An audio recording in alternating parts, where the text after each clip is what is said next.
I expend a fair amount of energy every Christmas season praying for a white Christmas.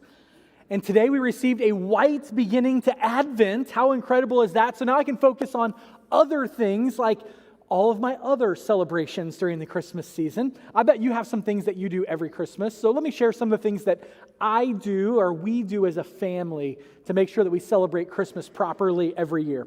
One of the things we love to do is to go look at Christmas lights. And when I say we, I mean Rebecca. And so the rest of us go with her. And to go look at Christmas lights, what we do is we go to Starbucks and we spend $87 on coffee. And then we drive to look at lights, and it's a very fun evening. We have a great time doing that. We also have an Advent tree at our house, which is a Christmas tree that is different than it is a tree that is different from our Christmas tree. It is shaped like a Christmas tree, but it does not have ornaments on it until we place them on it. So every evening during Advent, we gather around the Advent tree and we do a devotion and we put an ornament on the tree. And I think my kids liked it when they were younger and they still do it because we're the parents and we said so, and that's the way things are going to go. And we decorate Christmas cookies. Any Christmas cookie decorators out there? Yeah, some of you? Okay. That's more fun in theory than it is in actuality, if you haven't started to think about that, because the kids don't ever make the cookies look like I think they should look. And so as they've gotten older, it's gotten a little more fun, but a whole jar of sprinkles on a cookie, not my idea of fun Christmas cookie decorating, but we do that every year. And then here's one of my favorite things. On Christmas Eve, we wrap up our Christmas Eve celebrations. And for us, this year we have 9 and 10:30, and then 2 and 4. And after we wrap up, it'll be quiet around here. Everyone will be gone. And I'll get in my car and I'll drive home. And it's always beautiful on Christmas Eve. It's so peaceful after a day of busyness. And Rebecca is at home typically because she's been to church and served. And when I get home and we get all settled, we enjoy dinner together with charcuterie in front of the fireplace. And it's just a great way to end a Christmas Eve celebration. And then on Christmas Day, we've decided that is the very best time to go look at the Plaza Christmas lights because everyone else has already been, and we can be there almost by ourselves on Christmas Day. And just to clarify, I said that earlier, and one of the guys come up to me and said, of course no one's there on Christmas Day because you don't look at lights during the day. And when I say Christmas Day, I mean in the evening of Christmas Day, when it's dark and the lights are on. It's such a beautiful and incredible thing. And I truly believe that Christmas is the most wonderful time of the year. And for us as a church, our Christmas celebrations begin today. And we kick off a series through Advent called The Arrival. And so over the next several weeks, we're going to be jumping in and looking at what it means that Jesus came to this earth as we celebrate Christmas together. If we haven't had a chance to meet before, just so you know, my name is Ryan. I'm one of the pastors here, and I have the privilege of kicking us off to get us going on the pathway with this series. And during this series, we're going to have a chance to think about what it looks like for Jesus to come to this earth and how it changes the way that we approach our lives and the way that we approach our celebrations at Christmas. And I got to tell you, getting to Thanksgiving is my favorite thing, not because I like turkey, I don't. But on the other side of Thanksgiving, we can all finally agree that it's okay to listen to Christmas music and have our decorations up and begin to celebrate Christmas, right?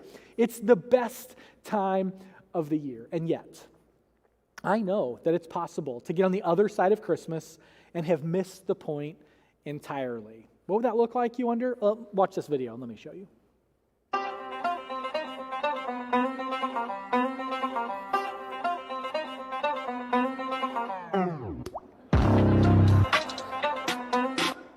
I have had those years where I got to December 26th and I was like, what did I do? I missed the point entirely. And so this whole series is designed to help us think about Christmas in the right terms so that our celebrations will be all that they can be and we can experience all that God has for us leading up to Christmas Day. Now, you'd be hard-pressed to find someone who likes Christmas more than I do. I'm sure there's someone out there who would fight me for that title, but I love Christmas. It's a reprieve from the everyday. In the midst of our ongoing activities, there's something special kind of at hand that we're thinking about on a regular basis. And when we're sure that the story of Jesus is at the center of those celebrations, that's really what makes Christmas the most wonderful time of the year.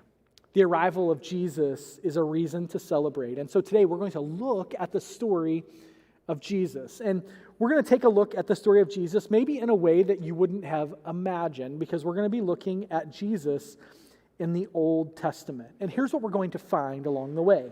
As we're going to unpack and uncover the story of Jesus today, and here's what we're going to learn: that Jesus is God's plan. And everything that we learn and everything that we see leading up to this moment is going to point back to the fact that Jesus is at the root of all that we think and all that we believe about Christmas. Today we'll be in the Old Testament, which is a little confusing, I know, because we tend to think about New Testament about Jesus and Old Testament about everything else before Jesus, right? I mean, it's kind of like this dividing line in our world, but it's important, and this is a moment for us to remember together that the story of the Bible, from Genesis to Revelation, is one story. It's the story of Jesus. And so I have this graphic. You've seen it before if you've been around here for a while.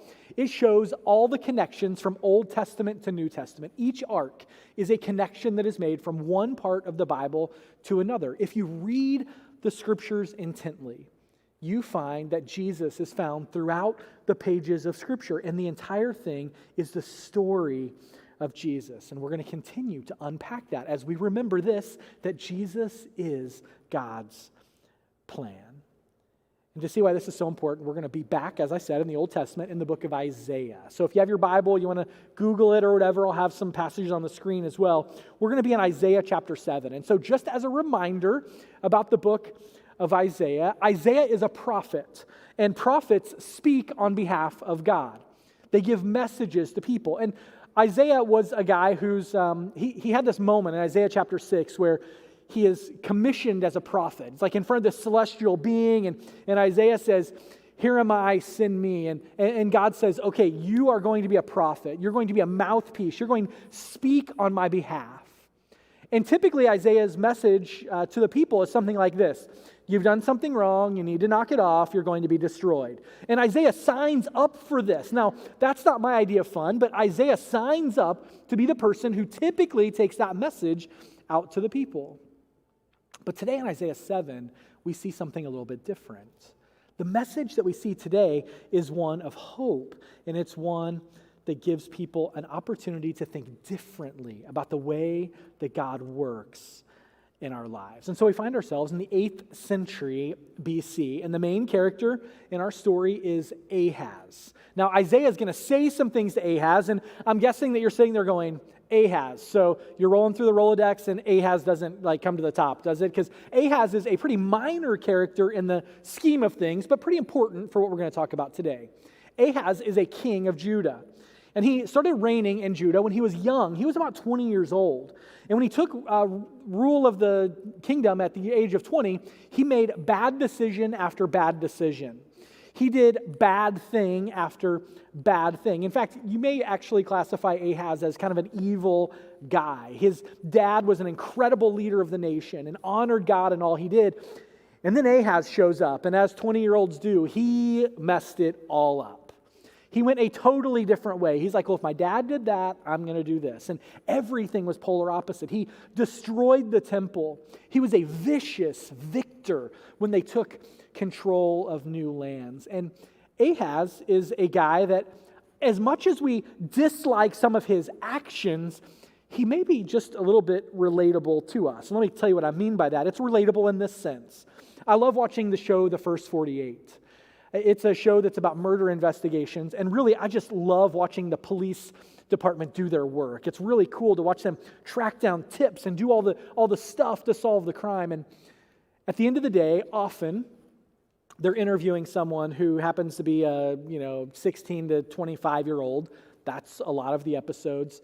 A kid who admits that they have committed a crime. And it's heartbreaking because even though they've done something dumb, their life has been ruined. And so in the same way, you look at Ahaz and you're like, you have done this to yourself. Your life is a disaster. Your kingdom is a mess. And yet I feel a little bad for you because maybe you just didn't know what you needed to know. And in this moment, in Isaiah chapter 7, Ahaz receives word that his kingdom is about to be overrun. The kings of Syria and Israel are approaching from other different sides, and they're surrounding them, and they're going to attack them, and they're going to overrun his kingdom. And here's what Isaiah said.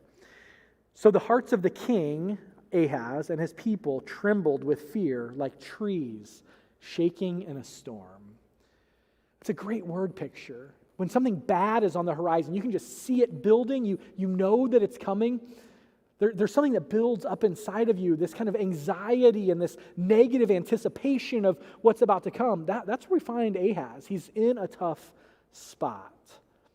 And he's not exactly sure how he's going to escape. He's playing the worst case scenario over and over in his mind, right? I mean, he's seen this happen before. He's done it to other people before, where you surround them and cut off their supplies and you attack them and you kill and take captives in the kingdom that you're going into. And so Ahaz knows what to expect. And it's in this moment, as Ahaz is sorting through what is coming next, that Isaiah has a message for him from God. This is in Isaiah 7:7. But this is what the sovereign Lord says. This invasion will never happen. It will never take place. So as much as Ahaz has anxiety about what is to come, he gets word that says all that you're afraid of, all of these things that you're thinking may come to fruition, it's actually not going to happen. And Ahaz has to be stunned, right? I mean, he can see the armies coming. He's heard the news about what's about to happen to him, and yet he's hearing, no worries, it's not going to take place. And Ahaz is in disbelief. He doesn't know what to do. And Isaiah says, I know it's hard to believe. I know that you don't understand. I know it's not what you were expecting. So put God to the test. Ask him for a sign that this is not going to happen. And Ahaz won't do it. Ahaz is like, I'm not sure that I want to do that. That seems like a bad idea, and I'm not sure if it's because he doesn't trust God, or if he doesn't want to make a deal with God, or what his story is. But he says, I'm not asking God for a sign. And Isaiah says, great, you don't have to. I'll tell you what God's sign is. And we find it in Isaiah chapter 7, verse 14. All right then. The Lord himself will give you the sign. Look, the virgin will conceive a child. She will give birth to a son, and will call him Immanuel, which means God is with us. God is going to bring protection that outlasts Israel and Syria. God is going to do something bigger than protect them in this moment. God is promising something greater for the future of these people. The plans and purposes of God cannot be thwarted by a power-hungry king. The plans and purposes of God cannot be derailed by the circumstances of our lives. When it looks like things are their most dire, that's when God moves the most. And so the question is, who is that going to be? And we find the answer as we fast forward in the story. But before we get there, let's remember this truth to live by, this truth that popped up in Isaiah 7:14, when all seems lost, when life seems like it's going to overrun you or overthrow you, when it seems like there's no hope for anything left in the world, when you're overwhelmed and overcome, this is true. Jesus is God's plan. Jesus is Immanuel. Jesus is God with us, fully God and fully human. When Jesus comes to the earth, he has all of the attributes of deity and all of the attributes of humanity in one essence. Is that hard to explain? It is. Why? Because it's a miracle, and miracles are always hard to explain. Now, there are some things that are easy to explain, right? I mean, you look at the Kansas City Chiefs and you're like, this team should be 10-0, shouldn't they? And then you look and you see why. This is why they're not. Kadarius Toney, Sky Moore, MVS dropped passes. This team went from 10-0 to 7-3. We know why, don't we? And though that's easy sometimes in the sports world, it's not that easy when it comes to our spiritual lives. Because miracles stand the test of time, but they require that we look for them and they require that we wait for them. The prophecy regarding the birth of Jesus, the actual birth of Jesus taking place, is a reminder to us that God's plan is continuing to unfold around us. God is not done working in this world or in our lives. My guess is that some of you have Christmas traditions, things that you say, it's not really Christmas until we've done whatever that thing is. So I was talking to Daryl out in the lobby, and he was telling me about Enchant out in Kansas, right? He's got a booth, and he's selling jams and stuff there, and he's like, that's something you've got to do for Christmas. Now, that's something new this year, and you may have done that, but there are other things that you may do every year, like maybe you go see Santa Claus, or some of you take your dogs to see Santa Claus on a regular basis. We did that once, guilty as charged. Some of you may take your cats to see Santa Claus. Okay, you do you. That's all I'm saying. Maybe you go ice skating at Crown Center. You go see the Nutcracker. Maybe you do a cookie exchange, or perhaps you watch football, or maybe you watch your favorite Christmas movie, Die Hard. I don't know what the thing is that you do. And I can get behind each and every one of those things because I look forward to Christmas and doing all of those things in my life as well. But the very idea that Jesus is born, that he is Immanuel, God with us, pushes way beyond the 4 weeks between Thanksgiving and Christmas. And it says something greater about what happens every single day in our lives. And it didn't happen as quickly as the people hoped. In fact, this promise that Isaiah made to Ahaz didn't actually come to fruition for 700 years. Isaiah said, "Trust me, you will not be overrun. The kingdom will not be defeated." And it took 700 years for this prophecy to be fulfilled. And it happens in Luke chapter 2. It says Mary gave birth to her firstborn son. She wrapped him in snugly strips of cloth and laid him in a manger because there was no lodging available for them. They had 700 years to prepare for the birth of Jesus, and yet nothing could prepare them for what Jesus would mean to them. Some of our best Christmas celebrations come from the people who are part of this original story. I mean, think about Elizabeth interacting with Mary when they're both pregnant, and Elizabeth acknowledges the blessing that Jesus is going to be in Mary's life. The shepherds have the angels appear to them, and they're unsure what to do. They don't know what to do with this miracle. How do we actually respond to that? And then you have the angels that show up, and they're singing, and they're praising God. And the astrologers or the wise men, they show up bringing gifts to people. And we do these things in our celebrations now. And so while we have not yet heard, maybe don't know the name of Ahaz before we walk in today, I bet there are some ways that we can relate to him. We found ourselves in a similar spot. Maybe it's not because of something we've done. We're not an evil king doing things to people, but we do find ourselves in a job that we hate 365 days a year. And we find ourselves in a family that's stressful 52 weeks of the year, and we find ourselves with some other burden that we carry 7 days a week. And so what do you do? How can you deal with that kind of pressure? The Christmas story has an answer for us, and it's this: Jesus is God's plan. God's solution for Ahaz wasn't simply to defeat the armies. And he could have, right? I mean, God could have defeated these armies that were coming. Instead, there was a more holistic approach. God, in his wisdom, sent his son to be human and God in one person to dwell among his people. That makes Jesus the best gift ever. There are two things I want to share with you about who Jesus is that make him the greatest gift, that make him the answer at Christmas time. And the first one is that Jesus is a permanent presence. Jesus is a permanent presence. In John chapter 1, John writes this: "So the Word became human and made his home among us. He was full of unfailing love and faithfulness, and we have seen his glory, the glory of the Father's one and only Son." There's so much in our lives that can be fleeting, that can disappoint us, but God's plan is always better than those things. See, whatever the circumstance in your life, Jesus is there to walk beside you. Jesus showing up on the scene changes the calculus for eternity. Because when you're broken, Jesus is there to bring healing. And when you're hurting, Jesus is there to bring comfort. And when you're feeling vulnerable, Jesus is there to be your comfort. When you feel like you're wandering and you're aimless, Jesus is there to be your guide.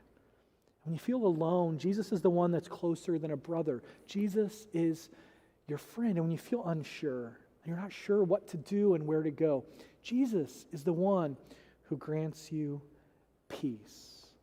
Notice what John says. John says he moved into the neighborhood. He made his home among us. Jesus came near to us. God in flesh came near to us. He didn't try to do it from a distance. He could have. He didn't simply offer us another prophecy. That would have been sufficient. But instead, God came near and made his home among his people. The writer of Hebrews summarizes it like this: "The Lord is my helper, so I will have no fear. What can mere people do to me?" Jesus is a permanent presence in our life. As I think back on my childhood, I've received some great gifts for Christmas. Some of you probably have too. Actually, yesterday, Rebecca and I were reminiscing about the boombox that we both had. You know, had the detachable speakers and the dual cassette deck and the 3 CD changer. Any kids in the 90s out there? Yes, you had one of those too. Those were the days, right? And yet those gifts don't last forever. In fact, I had a really helpful gift too. When I was 7, I got this. That was a speak and spell. Yes, I'm wearing ninja pajamas in front of my console television when I was a child. And the speak and spell made me the speller I am today. I believe that. I believe in the power of the speak and spell.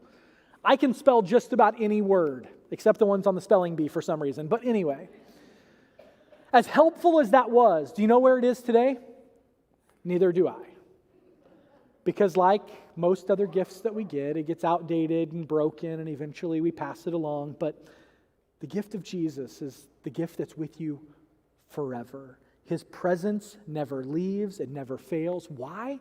Because Jesus is God's plan. And the second thing is this, that Jesus is a priceless gift. Jesus is a priceless gift. In November, the National Retail Federation did some research, and they revealed this fact, that this Christmas season, Americans are anticipated to spend $966 billion on Christmas. That's a lot of money. And there's an urge, and maybe even some kind of a subtle encouragement for us to fill the void in our lives with gifts at Christmas. But there are some things, maybe even the most important things, that simply can't be bought. The Apostle Paul reflects on who Jesus is in the book of Colossians, and this is what he writes about Jesus. Colossians chapter 1, verse 15. Christ is the image of the invisible God. He existed before anything was created, and he is supreme over all creation. For through him, God created everything in the heavenly realms and on earth. He made things we can see and things that we can't see, things such as thrones or rulers and kings and authorities. Everything was created for him and through him. He existed before anything else, and he holds all of creation together. Christ is the head of the church, which is the body. He is the beginning, supreme over all who rise from the dead. He is the first in everything, for God in all his fullness was pleased to live in Christ. And through him, God reconciled everything to himself. And he made peace with everything in heaven and on earth by means of Christ's blood on the cross. What an incredibly powerful picture of what it means to be someone who follows Jesus. This is who you follow. This is the priceless gift. But the next thing that Paul writes is the most powerful and the most impactful. It holds the most weight and the most meaning for us today. Verse 21. This includes you who were once far away from God. There's an invitation waiting for you. The good news of Christmas is that Jesus is God's plan. So what does that mean in the midst of your celebrations? It means this: you are invited into God's story. The story that runs from Genesis to Revelation, that tells the story of Jesus, the redemption plan for humanity from beginning to end. You're invited to accept this permanent and priceless gift. And so this year, I want to invite you to make Jesus the center point, to think now about maybe some of your celebrations that you have. And it's like, maybe instead of making my peppermint mochas and my Christmas parties the thing, how do I make the Prince of Peace, Jesus Christ, the center point of what we're going to do? When I was a kid, my grandma worked at a nursing home, which I always thought was kind of funny. And she loved to dress a little crazy for the people at the nursing home. She was the activities director, and she wore these great Christmas sweatshirts with, they were kind of like teacher shirts, but like over the top. They would be really popular today, right? That's kind of how she dressed. And every day during the Christmas season, with her Christmas sweatshirt that she put on a button. And the button said these words: Jesus is the reason for the season. And in that moment, I learned something that I remember today. That when we put Jesus at the forefront, it simply makes it better. God with us. It changes everything. Because of Jesus, God with us, you never have to be alone. You never have to wonder how to please God or worry if you've done enough. He is with us. He loves us. And God will never leave us. And my prayer for you this Christmas is that you will enjoy the very best gift that there is to offer, the gift of Jesus, God with you.